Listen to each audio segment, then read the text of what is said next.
Hello जी, तो अस्सलाम वालेकुम and welcome back into my YouTube channel laboratory tech with Manoor. Kindly इस चैनल को सब्सक्राइब करें। अगर किसी को भी जीकेएस के बारे में इंफॉर्मेशन चाहिए हो तो ये वीडियो उनके लिए बहुत हेल्पफुल है। मैंने जीकेएस के हवाले से पहले भी वीडियो बनाई है, जाके उनको भी देख ले, और कुछ लैब रिलेटेड वीडियोस भी है, तो आप उनको भी जाकर देख ले जो भी बायोटेक्नोलॉजी या बायोमेडिकल में इंटरेस्टेड हो।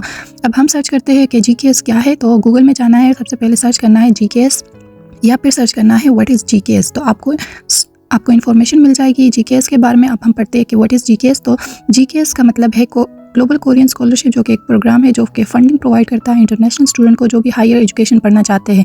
अब इसके हम पर्पसेस पे आएंगे तो ये क्या करता है कि एक एकेडमिक एक्सचेंज या म्यूचुअल फ्रेंडशिप बनाता है जो कि साउथ कोरिया और डिफरेंट कंट्रीज़ के दरमियान है। इसमें क्या आता है कि हमें फुल फंडेड स्कॉलरशिप मिलता है अंडर ग्रेजुएट के लिए और ग्रेजुएट स्टडीज़ के लिए। फिर इसको कौन रन करता है, तो ये एक इंस्टीट्यूट है नीट NIIED, जो कि मिनिस्ट्री ऑफ कोरियन एजुकेशन के अंडर है। फिर हम जब इसके डीप इनसाइड जाएंगे तो हमें पता चलेगा कि इसके 2 मेन ट्रैक्स है, एक है एम्बेसी ट्रैक और एक है यूनिवर्सिटी ट्रैक। एम्बेसी ट्रैक जो कोरियन एम्बेसी जो हमारे होम कंट्री यानी पाकिस्तान में होगी उनके थ्रू होगा, और जो यूनिवर्सिटी ट्रैक है वो आप किसी भी कोरियन यूनिवर्सिटी में डायरेक्टली अप्लाई कर सकते हैं। इसके बेनिफिट्स की बात करें तो ये कवर करता है हमारा राउंड एयर, जो भी एयरप्लेन का टिकट होता है, tuition fee, monthly expenses and medical insurance, ये सब चीज़ें इंक्लूड है इसमें। और इसके साथ साथ इसमें कोरियन लैंग्वेज के भी ट्यूशन फ़ी इंक्लूड होते हैं।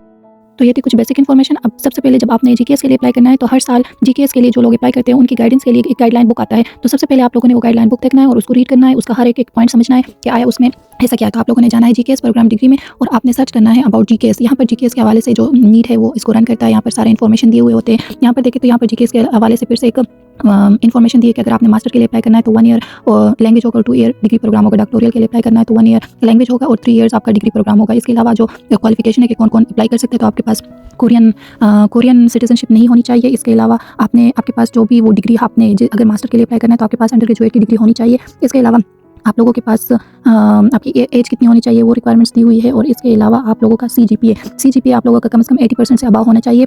इसके अलावा ये था ग्रेजुएट प्रोग्राम के लिए। और अंडर ग्रेजुएट के लिए अगर आपने बैचलर पे अप्लाई करना है तो 1 ईयर कोरियन लैंग्वेज का होगा और 4 to 6 ईयर आपका डिग्री प्रोग्राम होगा। एसोसिएट डिग्री के लिए अप्लाई करना है तो 1 ईयर लैंग्वेज का होगा और 2 to 3 ईयर जो होंगे वो डिग्री प्रोग्राम। इसके अलावा ये आपको जो नीट के अकॉर्डिंग जो सिटीजनशिप होल्डर्स होंगे वो अप्लाई कर सकते हैं। इसके अलावा एज है, इसके अलावा क्या क्या रिक्वायरमेंट्स और CGPA है। अगर हम इसके सिलेक्शन प्रोसीजर की बात करें तो इसमें 3 राउंड ऑफ सिलेक्शन होते हैं जो एम्बेसी ट्रैक वाले होते हैं। तो उसमें एम्बेसी ट्रैक में पहले आपने तो कोरियन एम्बेसी अप्लाई करना होता है, फिर उसके बाद वो नीट पे अप्लाई करेंगे। नीट से सिलेक्शन हो जाएगी तो फिर आपका 3rd राउंड ऑफ सिलेक्शन होगी और वो यूनिवर्सिटी करेगी। अगर आप लोगों ने यूनिवर्सिटी ट्रैक अप्लाई करना है तो किसी भी कोरियन यूनिवर्सिटी में अप्लाई करना होता है, फिर वो नीट से सिलेक्शन होती है, फिर उसके बाद एक फाइनल लिस्ट आता है। तो उसमें 3rd राउंड ऑफ सिलेक्शन नहीं होती, 3rd round of selection only embassy track के लिए होती है। तो मेरे ख्याल से एम्बेसी ट्रैक जो कि थोड़ा सा मुश्किल है, तो उसके मुताबिक अगर आप लोग यूनिवर्सिटी ट्रैक में अप्लाई करें तो बेटर रहेगा, क्योंकि मैंने भी यूनिवर्सिटी ट्रैक पे ही अप्लाई किया था।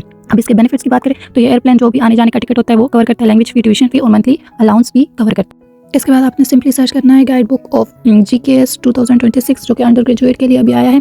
तो आप उनको पढ़े, उनमें क्या क्या ऑब्जेक्टिव्स है, कौन कौन सा डिग्री प्रोग्राम, कौन कौन से लोग अप्लाई करते हैं, कितना कोटा है पाकिस्तान के लिए, कौन कौन सा यूनिवर्सिटी या एम्बेसी ट्रैक में कौन कौन सी यूनिवर्सिटी इंक्लूड्स है। तो मेरा चोसन यूनिवर्सिटी था तो मैंने चोसन यूनिवर्सिटी को चूज़ किया था जो कि ग्रुप बी में आता है। फिर इसके अलावा यूनिवर्सिटी ट्रैक में क्या क्या रिक्वायरमेंट्स है, एलिजिबिलिटी क्या है, या आप खुद पढ़ ले सारा कुछ। इसमें लेवल ऑफ एजुकेशन कितना होना चाहिए, ग्रेड्स क्या होने चाहिए, वो सब कुछ चीज़ें इंक्लूड है। GPA में अगर हम देखें तो जो पाइप है उसमें आपका कम से कम 3.23 होना चाहिए। 4 GPA है तो उसमें कम से कम 2.64 होना चाहिए। एज क्या रिक्वायरमेंट्स है जो भी आप देख ले। हेल्थ रिक्वायरमेंट्स जो कि आपको कोई भी बीमारी नहीं होनी चाहिए, वो सब कुछ आप देख ले। इसकी सिलेक्शन मैंने ऑलरेडी आप लोगों को बता दिया कि कैसे सिलेक्शन होती है।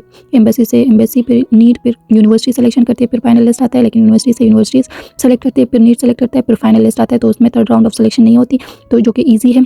इसके अलावा आप पूरा गाइड बुक पढ़ ले, जो भी मसले हो आप उनको हाईलाइट कर ले। अगर तो आपको समझ नहीं आ रही तो मेरे यहाँ पर YouTube पे कमेंट कर ले। और इसके अलावा अगर आपने कोई भी इन्फॉर्मेशन लेनी हो तो आप स्टडी इन कोरिया जो वेबसाइट यहाँ पर दिया हुआ है उस पर भी जाके आप देख सकते हैं। अब इसमें डॉक्यूमेंट्स कौन कौन से रिक्वायरमेंट होते हैं, तो इसमें पहले तो एप्लीकेशन फॉर्म, फिर उसमें जो एप्लीकेशन फॉर्म में form 1, form 2, form 3, form 4, form 5, form 6 तक होते हैं, वो आपको लाजमी फिल करने होते हैं खुद। और फिर उसके अलावा आपके जो भी रिक्वायर्ड डॉक्यूमेंट्स होते हैं, जो डिग्री ट्रांसक्रिप्ट जो कि आपको स्टाइल होने चाहिए, या फिर काउंसलर से आपका वो होना चाहिए। और इसके अलावा आप लोगों का कौन कौन सा सर्टिफिकेट अटैच होना चाहिए, वो सब चीज़ें इस चीज़ों में इंक्लूड है। जो भी रिक्वायर्ड डॉक्यूमेंट्स आप उसको पहले से बना ले और इस गाइड बुक को पूरा पढ़ ले। इसमें कौन से आपने कैसे फैमिली रिलेशनशिप सर्टिफिकेट बनाना है, सब कुछ चीज़ें आप इसमें इंक्लूड हैं।